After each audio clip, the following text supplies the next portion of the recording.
Bonjour à toutes et à tous et bienvenue dans ce cours d'introduction à la sociologie. Dans ce chapitre, nous allons nous intéresser au lien social. Plus précisément, nous allons nous interroger sur les rapports entre société et individus. Pourquoi et comment la vie sociale n'est-elle pas la lutte de tous contre tous? Comment les sociétés tiennent? Qu'est-ce qui permet de faire société? C'est finalement la thématique de la cohésion sociale. Si l'on définit ce qu'est le lien social, il s'agit de l'ensemble des réseaux de relations qui maintiennent tous les individus en contact plus ou moins intensif avec la société. Deux éléments sont constitutifs du lien social. Premièrement, la protection renvoie à l'ensemble des supports que l'individu peut mobiliser face aux aléas de la vie. Elle se résume par l'expression « compter sur ». Par exemple, la famille assure la protection de l'enfant par les parents. Deuxièmement, la reconnaissance fournit à l'individu la preuve de son existence et sa valorisation au regard des autres. C'est compter pour. Par exemple, grâce au travail, l'individu peut avoir le sentiment d'être utile socialement. Les liens sociaux vont permettre à l'individu d'acquérir une identité sociale. Le « nous », la société, les institutions sociales, permet d'intégrer le « je », ce qui nous permet de définir l'intégration sociale, c'est-à-dire le processus par lequel un individu devient membre d'un groupe social ou d'une société donnée. Les formes de lien social ont évolué au cours du temps. Les formes de solidarité ou de lien social connaissent une modification avec le passage de la société traditionnelle à la société moderne. Dans les sociétés modernes, l'individu s'est progressivement détaché des collectifs traditionnels, le village, la tribu, etc. Le primat de l'individu est très présent dans les sociétés contemporaines. L'individu est une figure fondamentale de ces sociétés. Émile Durkheim parle de passage de la solidarité mécanique à la solidarité organique. Dans son livre De la division du travail social, Durkheim essaie d'élucider un paradoxe. L'individu est de plus en plus autonome et en même temps de plus en plus dépendant de la société. Il y a une montée de l'individualisme dans les sociétés modernes pour plusieurs raisons. La révolution démocratique marque l'essor de l'individu citoyen sur le plan politique. La révolution industrielle bouleverse l'ordre social traditionnel, rural. Enfin, l'affaiblissement de l'emprise des religions entraîne une sécularisation des sociétés. Ce paradoxe est élucidé par le changement social, plus exactement par le passage de la société traditionnelle à la société moderne. Parallèlement à cela, la solidarité sociale se transforme. On passe de la solidarité mécanique sous la société traditionnelle à la solidarité organique sous la société moderne. Trois critères permettent de différencier ces deux types de solidarité. Les liens entre les individus, la conscience collective, le système juridique. Concernant les liens entre les individus, la solidarité mécanique repose sur des individus peu différenciés entre eux. C'est une solidarité par similitude, fondée sur la ressemblance entre individus. La solidarité organique correspond quant à elle à une division du travail social plus poussée. Les tâches qui composent la vie sociale se subdivisent. Il y a spécialisation des individus. Les individus sont différenciés. C'est une solidarité par complémentarité. Les individus sont à la fois plus autonomes et plus complémentaires. Deuxième critère, la conscience collective, c'est-à-dire l'ensemble des croyances et des sentiments communs à la moyenne des membres d'une même société. La solidarité mécanique est marquée par une forte conscience collective. Des rites rythment la vie sociale. Par exemple, il existe des rites de passage, de l'enfance vers l'âge adulte, très codifiés. Le contrôle social y est très important avec des sanctions fortes, par exemple le bannissement. La solidarité organique est quant à elle caractérisée par un affaiblissement de la conscience collective. L'individu émerge réellement. La marge d'interprétation individuelle des interdits sociaux s'étend. Le contrôle social s'affaiblit. Enfin, concernant le système juridique, le droit répressif, dont l'objectif est d'infliger une peine aux criminels, est plus important dans les sociétés traditionnelles. Par exemple, porter atteinte à un lieu sacré entraîne une peine importante. Le groupe se venge de l'outrage, la conscience collective étant forte. Le droit restitutif, dont l'objectif est de remettre les choses en l'état et d'organiser la coopération entre les individus, se développe dans les sociétés modernes. C'est par exemple le droit civil ou le droit commercial. Intéressons-nous maintenant aux liens sociaux dans les sociétés contemporaines. Pour le sociologue allemand Georg Simmel, dans les sociétés modernes, il y a multiplicité des liens sociaux. On a les liens familiaux, de filiation, maritaux ou de couple. Ensuite, les liens professionnels. Également, les liens de citoyenneté qui marquent notre appartenance à une nation. L'appartenance sociale aussi, c'est-à-dire à un groupe social. Et enfin, l'adhésion à une association par exemple. Les groupes auxquels appartient l'individu peuvent être ordonnés selon deux modèles. Dans le modèle concentrique, le plus étroit des cercles implique que l'individu qui en est membre fait partie également des autres cercles. La liberté de l'individu est limitée. Les individus restent définis de façon unique. C'est un modèle caractéristique de la transition de la société traditionnelle vers la société moderne.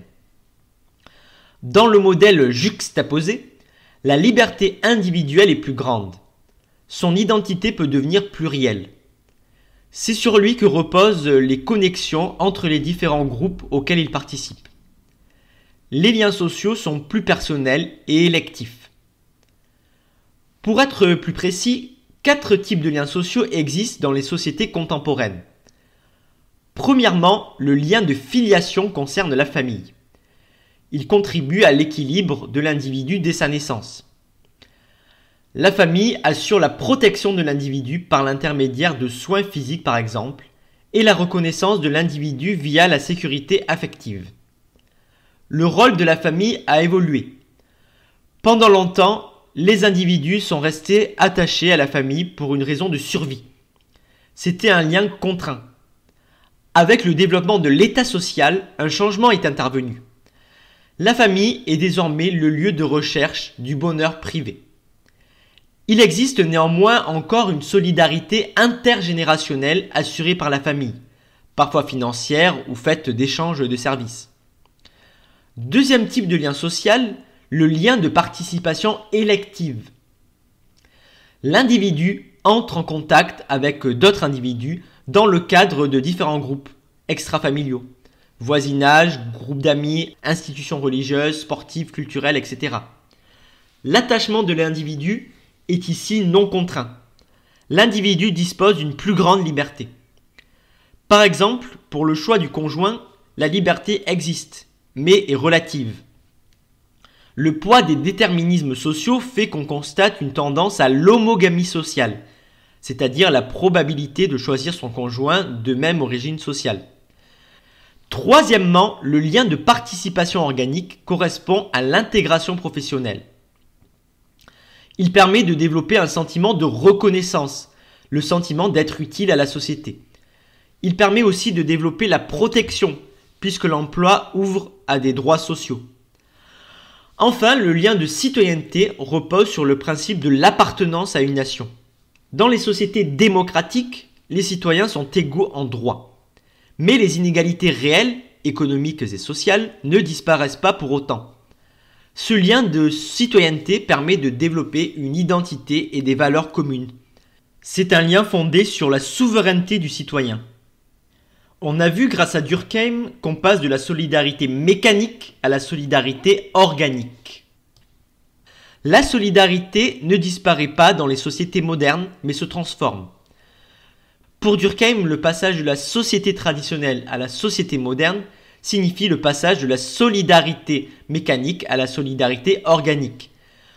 Mais en fait, la solidarité mécanique n'a pas disparu, mais ses formes ont évolué. La solidarité mécanique prend des formes traditionnelles dans les sociétés justement traditionnelles, avec l'église, le village, la parenté ou le voisinage. Dans les sociétés modernes, la solidarité mécanique prend d'autres formes.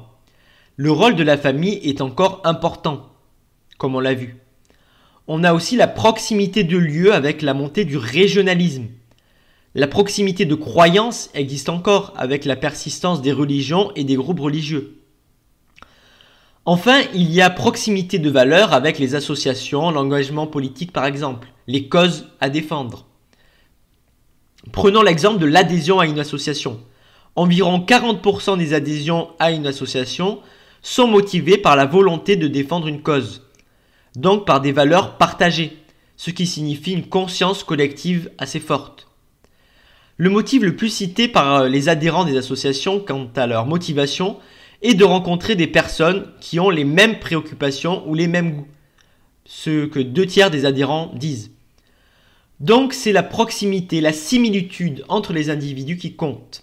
Une sorte de solidarité mécanique est à l'œuvre. La question du lien social, des rapports entre société et individus, concerne aussi le processus de socialisation.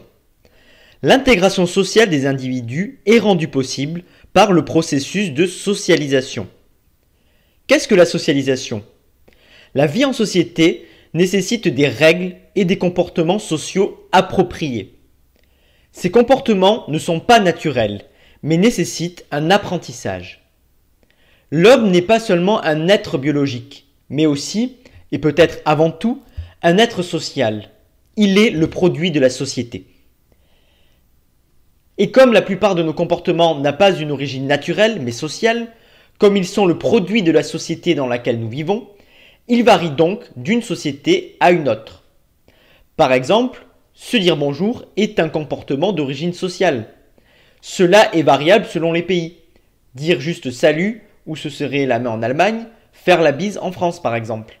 La socialisation est le processus par lequel les hommes s'approprient les valeurs, les normes et les rôles sociaux qui régissent le fonctionnement de la société. Elle permet à l'individu de s'intégrer à la société dans laquelle il vit.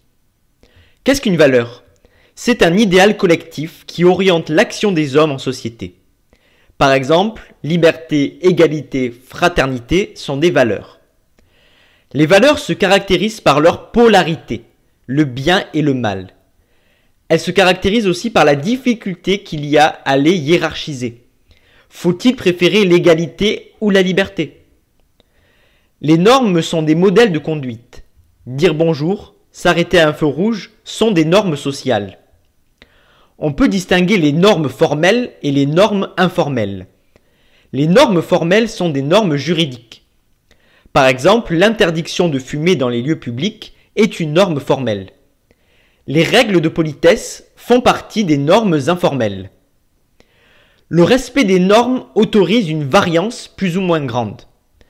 Par exemple, dire bonjour avec ou sans sourire, accélérer ou freiner au feu orange. La transgression des normes est considérée comme une déviance. Enfin, le rôle social est la conduite attendue par les individus dans leurs relations sociales. Un même individu a plusieurs rôles sociaux, selon la configuration sociale. Par exemple, le rôle d'étudiant, d'ami avec le groupe de pères, de fils ou de filles, ou de frères ou sœurs à la maison. Il existe une certaine liberté d'interprétation pour un même rôle social. Par exemple, l'étudiant sérieux, l'étudiant paresseux, l'étudiant actif à l'oral. Entre valeurs, normes et rôle social, on a une sorte de hiérarchie. Les valeurs arrivent au sommet. Elles vont ensuite imprégner les normes. Et enfin, les normes vont dicter des rôles sociaux. Par exemple, de la valeur d'égalité va découler certaines normes. L'interdiction des discriminations selon l'origine est inscrite dans la loi et même consacrée dans la Constitution. Puis les individus devront se conformer à cette norme en adoptant un rôle social approprié. Par exemple, un professeur devra faire preuve d'impartialité en ne privilégiant pas certains étudiants par rapport à d'autres. Bref, en mettant en œuvre une égalité de traitement dans son attitude. 3 modalités de la socialisation existent. La socialisation par inculcation, la socialisation par pratique directe et la socialisation silencieuse. L'inculcation idéologique symbolique de valeurs et de normes consiste en un apprentissage d'une manière assez passive. Par exemple, à la cantine de l'école, le petit Dimitri se fait réprimander par l'ATSEM pour avoir mangé avec les mains. La socialisation par pratique directe a lieu dans la famille, à l'école, entre pairs ou sur le lieu de travail. Les individus se socialisent au travers des participations directes à des activités récurrentes. L'individu se socialise alors par le contact avec les autres, notamment par imitation. Par exemple, Dimitri aide son aînée Sophie à mettre la table. Enfin, la socialisation silencieuse est un processus implicite. Par exemple, pour célébrer l'obtention de son bac et la poursuite de ses études, les parents de Caroline lui ont offert un bureau fabriqué par son père menuisier. Les parents exercent une profession peu qualifiée et ont un niveau d'éducation faible. Ils ne transmettent pas un objet faisant partie du patrimoine familial, mais ils offrent un objet porteur de deux valeurs. La réussite scolaire et sociale, puisque le bureau est censé contribuer à cela, et aussi le travail, puisque le bureau est fabriqué par le père. Le bureau incorpore donc le savoir-faire du père. C'est une socialisation silencieuse parce que Caroline ne se retrouve pas ici dans une position d'inculcation par ses parents de normes et de valeurs. À travers le bureau, ses parents lui font savoir qu'ils tiennent à certaines valeurs. On distingue habituellement socialisation primaire et socialisation secondaire. La socialisation primaire est le processus d'appropriation des valeurs, normes et rôles sociaux de la naissance à la jeunesse. Les instances de socialisation primaire sont alors la famille, l'école, le groupe de pairs, les médias aussi. La socialisation primaire revêt une importance fondatrice, car l'enfant est un être particulièrement influençable. La socialisation primaire semble dès lors très efficace et permet à l'enfant de devenir un être social. Elle forme des filtres à partir desquels seront lues les expériences sociales ultérieures. Quant à la socialisation secondaire, elle se déroule pendant la vie adulte. Les instances de socialisation sont alors le monde professionnel, le couple et le groupe de pairs. Dans certains cas, la socialisation secondaire est le prolongement de la socialisation primaire. Dans d'autres cas, il y a des chocs biographiques, c'est-à-dire une rupture entre les deux socialisations. Prenons l'exemple de Karim. Karim, septième enfant d'une fratrie de 9 enfants, fils d'un père algérien, manœuvre et de parents analphabètes, raconte ses premiers contacts avec Sciences Po Paris, suite à sa réussite au concours. Il travaille aujourd'hui dans une grande banque arabe de New York. Il y avait des soirées Sciences Po. Je me souviens, c'était à la Madeleine, dans un superbe 6 pièces fauteuil en cuir blanc. Dans ces soirées, j'étais souvent le seul d'origine populaire et maghrébine. Avant d'aller à l'invitation, je mange d'abord chez moi, jamais chez eux. Se servir un peu, je ne sais pas faire. Je mange bien et après on parle. Pas les deux en même temps. Quand je suis invité, je m'assois et je ne bouge plus de ma place. Il y a deux choses que j'adorais quand j'étais plus jeune, les navets genre Rambo et les grands spectacles.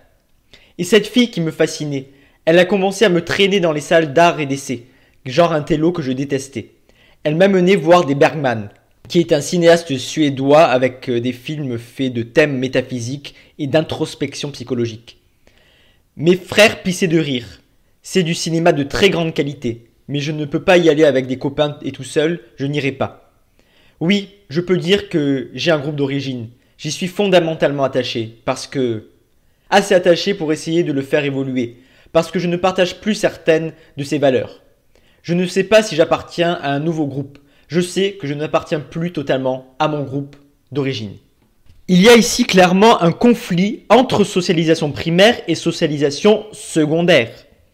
L'habitus de classe de Karim, fils d'ouvrier et d'origine immigrée, s'oppose ici à l'habitus de classe de ses camarades, membres de la bourgeoisie. Cela se constate dans le repas et les goûts culturels différents. le cinéma par exemple. Un problème d'identité sociale éclate, un choc biographique. Avec son entrée à Sciences Po, Karim ne semble plus appartenir aux classes populaires, mais en même temps, il n'a pas incorporé totalement l'habitus des classes dominantes. On peut également parler de la socialisation anticipatrice. Prenons l'exemple de Christine qui parle ici. Je m'appelle Christine, mes parents avaient une conception très traditionnelle du couple. Le mari devait avoir une activité professionnelle et la femme s'occuper de son foyer. Ma mère se voyait comme une bonne épouse et une bonne mère, ce qu'elle était d'ailleurs. Elle a tenté de m'inculquer cette vision des choses, et petite fille, je l'ai sans doute acceptée. Les choses se sont gâtées, si j'ose dire, au moment de l'adolescence, période au cours de laquelle j'ai refusé ce modèle sous l'influence d'amis et plus globalement en référence à une image de la femme qui était véhiculée par certains médias et de plus en plus valorisée par la société. On peut dire qu'à l'adolescence, ma socialisation s'était faite en opposition au modèle familial. Jeune femme, je me suis battue pour imposer ma conception égalitaire du couple à mon conjoint. Aujourd'hui, je vis seule et je me consacre pleinement à mon métier. J'ai un travail à l'international qui me passionne, me prend beaucoup de temps et rend difficile une vie de famille traditionnelle. En fait, le milieu professionnel dans lequel j'évolue est resté très masculin et il faut se plier à certaines règles pour y réussir. Il existe ici une rupture entre socialisation primaire et socialisation secondaire. La socialisation primaire se fonde sur un modèle familial traditionnel, inculqué par la mère, femme au foyer et mère. Alors que la socialisation secondaire est orientée vers la conception d'une femme indépendante, active et célibataire. Dès l'adolescence, Christine anticipe la rupture avec les valeurs et normes transmises par la famille. Le groupe de pairs et les médias qui diffusent une image moderne de la femme jouent ici un rôle important. La socialisation anticipatrice est donc le processus par lequel un individu s'approprie les valeurs, normes et rôles sociaux d'un groupe auquel il désire appartenir, qu'on appelle groupe de référence. Prenons un autre exemple. Un jeune footballeur qui veut devenir footballeur professionnel. Il adopte les valeurs et normes du groupe de référence. Dans sa chambre, il y aura les affiches de ses héros, ses personnages de référence. Autre exemple, un étudiant qui veut devenir cinéaste aura des personnages ou des acteurs de référence, des affiches de films aussi chez lui. Des difficultés peuvent apparaître dans la socialisation anticipatrice. Par rapport au groupe d'origine, peut se développer un sentiment de traîtrise. Par exemple, le fils d'ouvrier qui veut devenir cadre abandonnera la culture ouvrière. Ses proches peuvent le considérer comme un traître et lui-même pourra ressentir un sentiment de culpabilité. Par rapport au groupe de référence, peut naître une frustration relative. L'individu n'a pas complètement ou mal adopté la culture du groupe de référence et n'est pas accepté par celui-ci. Enfin, la socialisation est un processus différentiel. Une socialisation différentielle d'abord selon le genre. Les stéréotypes genrés pèsent dès la naissance. Dans les maternités, à poids et taille égaux, une description différente est faite par les parents selon le sexe de l'enfant. Les garçons sont décrits comme grands, aux traits marqués. Les filles sont décrites comme petites, mignonnes, aux traits fins. Plus tard, lorsque les parents s'occupent de leur enfant, les comportements diffèrent. Avec leur fils, ils mettent l'accent sur la réussite, fixent un haut niveau cognitif et stimulent l'autonomie. Avec leur fille, ils privilégient la qualité relationnelle, encouragement, aide, plaisanterie. Ils donnent plus d'aide et moins d'autonomie dans la résolution des problèmes. Au final, à partir d'une différence biologique, le sexe, se développe tout cet ensemble de comportements, d'attentes et de récompenses ou sanctions différenciés qui contribuent à forger des identités de genre. Ces identités ne sont donc pas naturelles, mais socialement construites.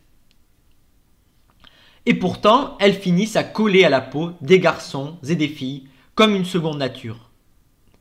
Il y a donc une fabrication des garçons et des filles, c'est-à-dire un système de conditionnement très précoce. Des comportements et des sentiments sont autorisés ou interdits selon le genre. Pour les garçons, l'extériorisation est encouragée. Parler fort, rire bruyamment. Aucun signe de faiblesse, entre guillemets, de peur, de honte, ne doit ressortir. Pour les filles, il est attendu de la discrétion, une attention portée aux autres. Elles sont autorisées à montrer des signes de faiblesse, entre guillemets. C'est une sorte de dressage à la délicatesse. De manière classique, des différences dans les jouets existent. La couleur des jouets est différente. Rose pour les filles, bleu, vert pour les garçons. Des jouets aussi centrés sur la délicatesse et l'apparence physique pour les filles, sur la violence pour les garçons avec les armes. Des jouets qui reproduisent l'intérieur de la maison pour les filles, faire le ménage, et des jouets concernant l'extérieur, chantier, voiture ou bricolage pour les garçons. Des conséquences immédiates peuvent être identifiées. Pour les filles, les jouets contribuent à forger le souci de l'apparence physique et l'idée qu'elles seraient plus sensibles que les garçons. Pour les garçons, ils développent l'imaginaire et l'idée de force physique. Mais des conséquences à plus long terme sont aussi repérables. Au niveau professionnel ressort l'idée selon laquelle certains métiers seraient davantage destinés aux hommes et d'autres seraient davantage destinés aux femmes. Policier médecin d'un côté, infirmière ou aide-soignante de l'autre. Au niveau du foyer également, les jouets renforcent la répartition genrée des tâches. Le ménage et les enfants pour les femmes, le bricolage pour les hommes. La socialisation est également différentielle selon les classes sociales.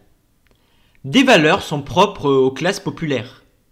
Celles-ci valorisent le travail manuel.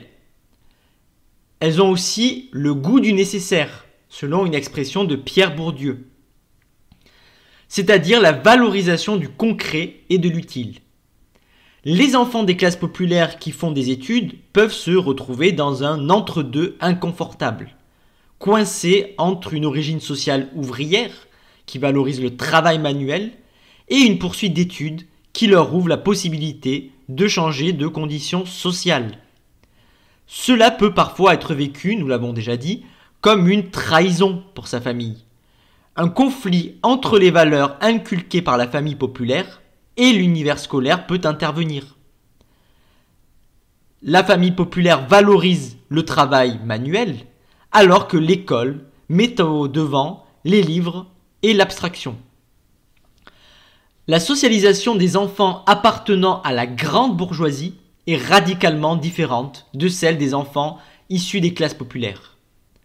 La fabrication et l'entretien du grand bourgeois se font à travers certains événements et institutions. Les rallyes sont des groupes informels de jeunes, dès l'adolescence, cela commence dès l'âge de 10 à 13 ans. Les membres sont soigneusement sélectionnés par les mères de famille. Les rallyes poursuivent deux objectifs. Une fonction manifeste qui consiste en l'éducation culturelle et les loisirs des jeunes, avec notamment des sorties culturelles. Par exemple, le groupe d'enfants pourra être amené par quelques mères à l'ambassade de Grande-Bretagne. Accueillis par l'ambassadeur en personne, qui a des liens amicaux ou familiaux avec quelques-uns des parents du rallye, les enfants seront guidés par lui pour visiter le bâtiment, monument historique classé. Des soirées dansantes peuvent aussi être organisées. Des sommes importantes sont alors engagées, location d'une salle, infrastructure musicale, buffet. Mais les rallyes poursuivent aussi une fonction latente. Les jeunes bourgeois nouent des liens d'amitié, ce qui peut déboucher sur un mariage et donc sur la reproduction sociale. Il faut donc éviter la mésalliance pour ne pas rompre le fil de la dynastie bourgeoise. Plus généralement, les rallyes ont une fonction socialisatrice. Apprentissage des finesses et des subtilités de la vie de salon, maîtrise du langage, code vestimentaire propre à la bourgeoisie, présentation théâtrale de soi. Pour montrer cette socialisation différentielle selon les classes sociales, on peut reprendre le concept d'habitus de Pierre Bourdieu. c'est-à-dire l'ensemble des manières d'être, d'agir, de penser que l'on acquiert au cours du processus de socialisation. Chaque classe sociale a un habitus, le sens de la distinction pour les classes dominantes, donc la volonté de se distinguer par leurs pratiques et façon d'être du reste de la société. La bonne volonté culturelle pour les classes moyennes, c'est-à-dire une imitation des classes dominantes, en moins prestigieux bien sûr, car les moyens ne sont pas les mêmes. Enfin, nous l'avons déjà dit, le goût du nécessaire pour les classes populaires. Différentes instances jouent un rôle d'intégration à la société contemporaine. C'est en premier lieu la famille, qui est une institution importante d'intégration sociale et la principale instance de socialisation des enfants. Son action s'avère primordiale pour la structuration de leur identité sociale. Grâce à la famille, se forge chez l'enfant un système de valeurs et normes. C'est à partir de ce système que seront lues et filtrées les expériences sociales ultérieures, école, travail, etc.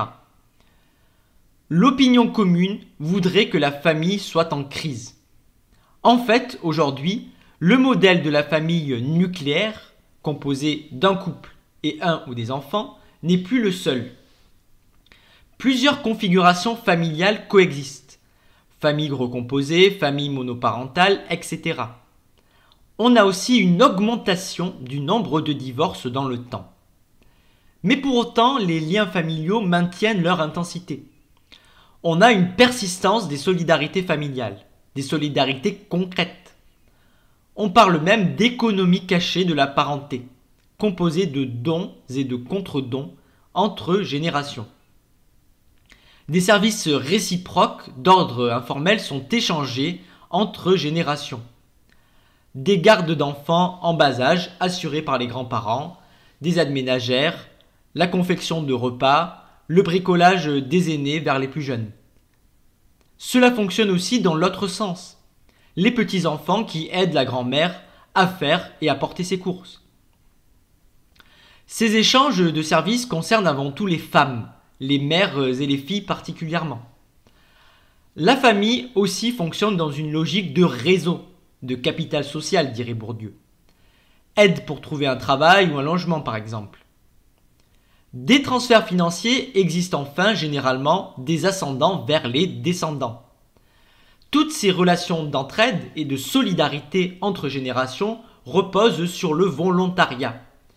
Ils ne reposent pas sur l'obligation, la dimension affective l'emportant, et non la contrainte.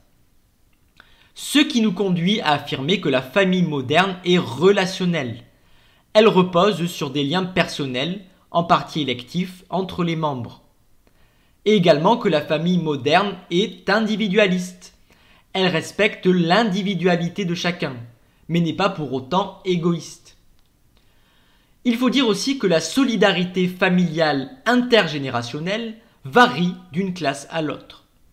Elle dépend des capitaux économiques et sociaux de chaque famille, étant donc à accentuer les inégalités sociales et économiques. Deuxième instance d'intégration, l'école.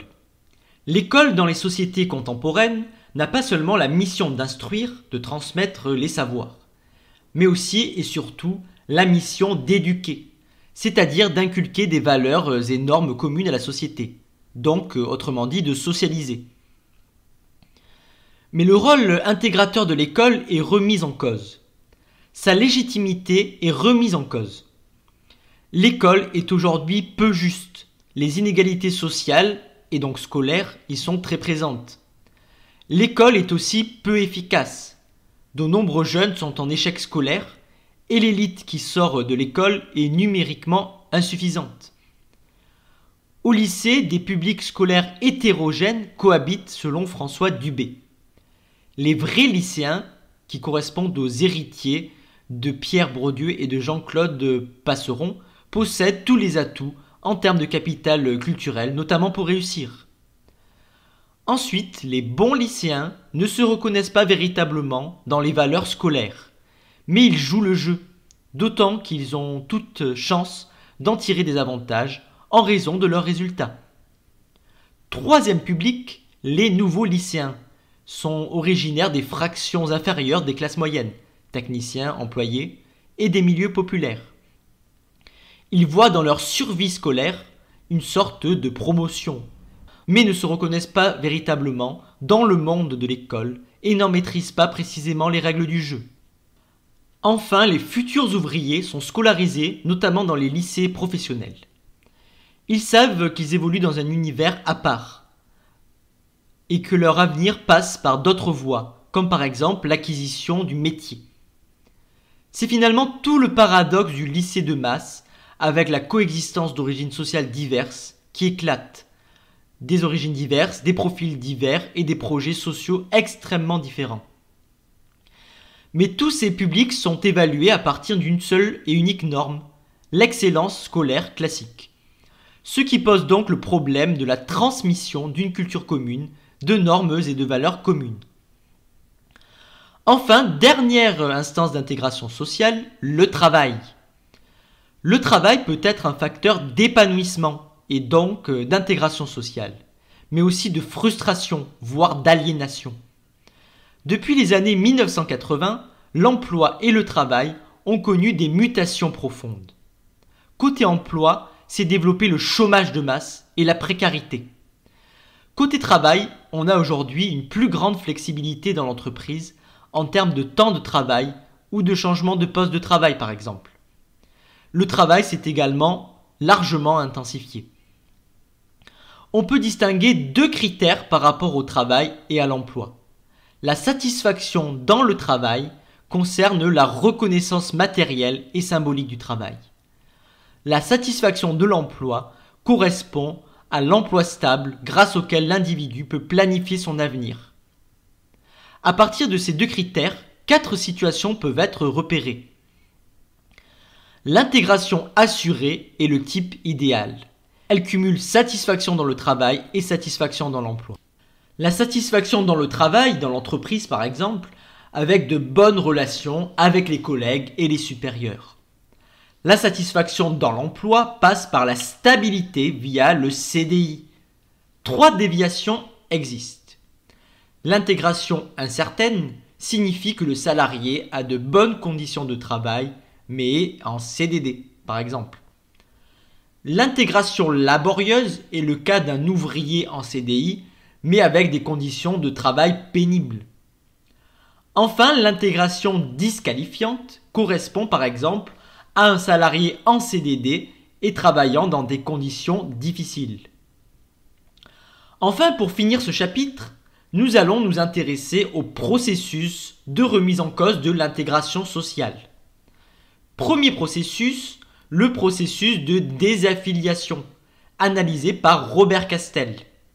La société contemporaine est marquée par la remontée de la vulnérabilité et par l'accroissement des processus de décohésion sociale. 2 variables sont distinguées, le rapport à l'emploi et l'insertion sociale. 2 variables qui nous permettent de construire 3 zones de cohésion sociale.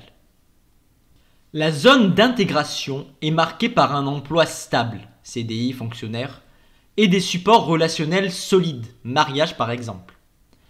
La zone de vulnérabilité est caractérisée par la précarité de l'emploi, en CDD par exemple, et la fragilité relationnelle, célibat, concubinage. Enfin, la zone de désaffiliation est marquée par une absence d'emploi et un isolement social. La désaffiliation est donc le processus de passage de l'intégration sociale à l'exclusion sociale. Elle se caractérise par un affaiblissement des liens sociaux dû à la précarisation de l'emploi et à la fragilisation de la sociabilité. Enfin, la disqualification sociale est un processus défini par Serge Pogam. Ce processus prend en compte des dimensions objectives, les conditions de vie, la dépendance financière à l'égard des services d'action sociale par exemple. Il prend en compte aussi des dimensions subjectives, c'est la stigmatisation et la gestion du stigmate. Le stigmate est un attribut qui est susceptible de jeter le discrédit sur celui qui le porte. La stigmatisation est donc le processus qui conduit au discrédit d'individus possédant un tel attribut, couleur de peau, handicap, homosexualité, etc. Un retournement du stigmate est possible. Il s'agit de métamorphoser son handicap en avantage, métamorphoser sa béquille en club de golf. La typologie rend compte de la trajectoire sociale. L'individu fait tour à tour partie des fragiles, des assistés, des marginaux. Les fragiles ont des difficultés liées à leur éloignement du marché du travail ou des difficultés d'accès à l'emploi. Leurs constructions identitaires s'analysent sur le mode de l'humiliation, du désarroi, du repli sur soi, du ressentiment, de la condamnation d'un ordre social jugé injuste. C'est l'apprentissage de la disqualification sociale, l'entrée dans ce processus. Elle nécessite une socialisation, une acceptation du déclassement, des négociations identitaires, la formulation de stratégies de réponse, la construction de rationalisation. Ensuite, les assistés voient leur motivation en l'emploi régresser.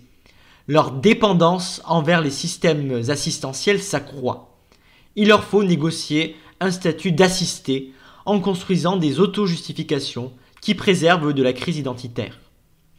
L'assistance différée concerne les personnes dépendantes financièrement de l'action sociale, mais qui gardent une forte motivation à l'emploi.